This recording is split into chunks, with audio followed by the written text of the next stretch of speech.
Hi friends, இன்றைய ஆரோக்கியமான பதிவில் நம்ம எதை பற்றி பார்க்க போகிறோம்னு பார்த்தீங்கன்னா, இந்த சுட்டெரிக்கும் வெயில் காலத்தில் உங்கள் குழந்தைகளுக்கு என்னென்ன உணவுகளை நீங்கள் கொடுக்கணும், அதை பற்றி தான் ஃபர்ஸ்ட் நம்ம இன்றைக்கி தெரிஞ்சுக்க போகிறோம்.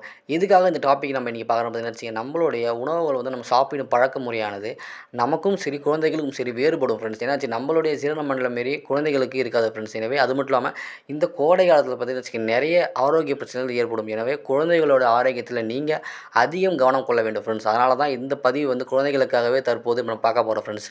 ஏப்ரல் மே மாதம் என்றாலே வெயில் காலம் என்பது அனைவருக்குமே நன்றாக தெரியும். இந்த சுட்டெரிக்கும் வெயில் காலம் வந்து குழந்தைகளுக்கு கொண்டாட்டமாக தான் இருக்கும். ஏனென்றால் கோடை விடுமுறை காரணமாக பள்ளிகளுக்கு விடுமுறை அளித்து கண்டிப்பாக குழந்தைகள் வந்து குஷியாக வீட்டிலேயே இருப்பாங்க ஃப்ரெண்ட்ஸ். அப்படிப்பட்ட சூழ்நிலையில் நீங்கள் இந்த கோடை விடுமுறையில் அவர்களை சமாளிப்பது என்பது ஒரு மிகப்பெரிய விஷயமாக பெற்றோர்களுக்கு இருக்கும்போது, மேலும் இது போன்ற வேலைகளில் அவர்களுக்கு உண்ணக்கூடிய உணவை நீங்கள் சரியான முறையில் கொடுப்பது என்பது சவாலாகவே அமையும். அப்படி குழந்தைகள் வந்து எப்பயுமே, அதாவது இந்த வெயில் காலத்தில் அதிகமாக கேட்குற உணவு என்னன்னு பார்த்தீங்கன்னா, இந்த ஐஸ்கிரீம் தான். ஆனால் அந்த ஐஸ்கிரீமுக்கு வந்து நம்ம பெற்றோர்கள் எப்பயுமே நோ நோ தான் சொல்லுவோமே.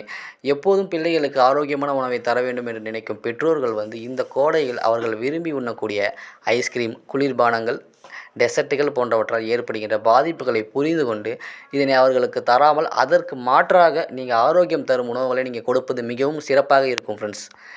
கோடை காலத்தில் குழந்தைகளுக்கு என்னென்ன உணவுகளை தரக்கூடாது, அது மட்டும் இல்லாமல் கோடை காலத்தில் என்னென்ன உணவுகளை கொடுத்தா குழந்தைகள் வந்து மிகவும் ஆரோக்கியமாக இருப்பாங்க, அதை பற்றிலாம் தெரிஞ்சுக்கிறதுக்கு முன்னாடி நீங்கள் இன்னும் நம்ம ஹெல்த் டிப்ஸ் 24 தமிழ் சேனலை நீங்கள் சப்ஸ்கிரைப் பண்ணலாம். சப்ஸ்கிரைப் பண்ணி சப்போர்ட் பண்ணுங்கள். இந்த வீடியோ பிடிச்சிருந்தா வீடியோக்கு லைக்கை கொடுத்துட்டு இந்த பயனுள்ள தகவலை உங்கள் ஃப்ரெண்ட்ஸுக்கு ஷேர் பண்ணி விட்டுருங்க. ஓகே ஃப்ரெண்ட்ஸ், வாங்க வீடியோக்குள்ளே போகலாம். கோடை காலத்தில் மசாலா பொருட்கள் அதிகளவு போட்டு செய்யப்படுகின்ற உணவுகளை குழந்தைகளுக்கு அதிக அளவு கொடுக்கக்கூடாது. ஏனென்றால் இந்த உணவு எளிதில் செரிமானம் ஆகாது. மேலும் உடலில் உஷ்ணத்தை ஏற்படுத்தி அதன் மூலம் பல பாதிப்புகளை குழந்தைகளுக்கு ஏற்படுத்தும். எனவே மிதமான உணவுகளை குழந்தைகளுக்கு கொடுப்பது மிகவும் சிறப்பானது.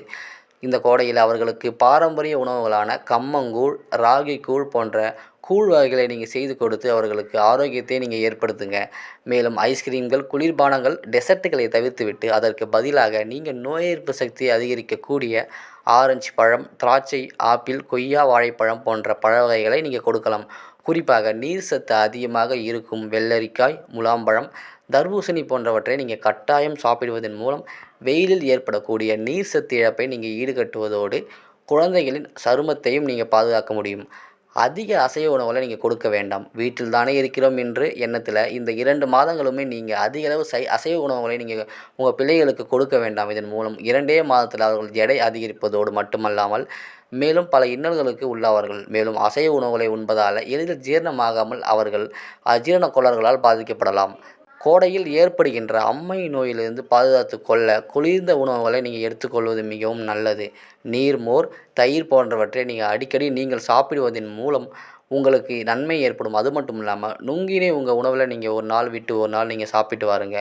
உங்கள் உடல் வெப்பத்தின் காரணமாக எந்தவித பாதிப்புகளும் சிறுநீரக தொற்றுகளும் ஏற்படாமல் இருக்க இந்த உணவுகளை நீங்கள் எடுத்துக்கலாம். மேலும் குழந்தைகளுக்கு கடைகளில் விற்கக்கூடிய எண்ணெய் பதார்த்தங்களை நீங்கள் அதிகளவு வாங்கி கொடுக்காதீங்க. உங்கள் வீட்டிலேயே அவர்களுக்கு தேவையான உணவுகளை தயார் செய்து கொடுப்பது மிகவும் சிறப்பானதாக இருக்கும்.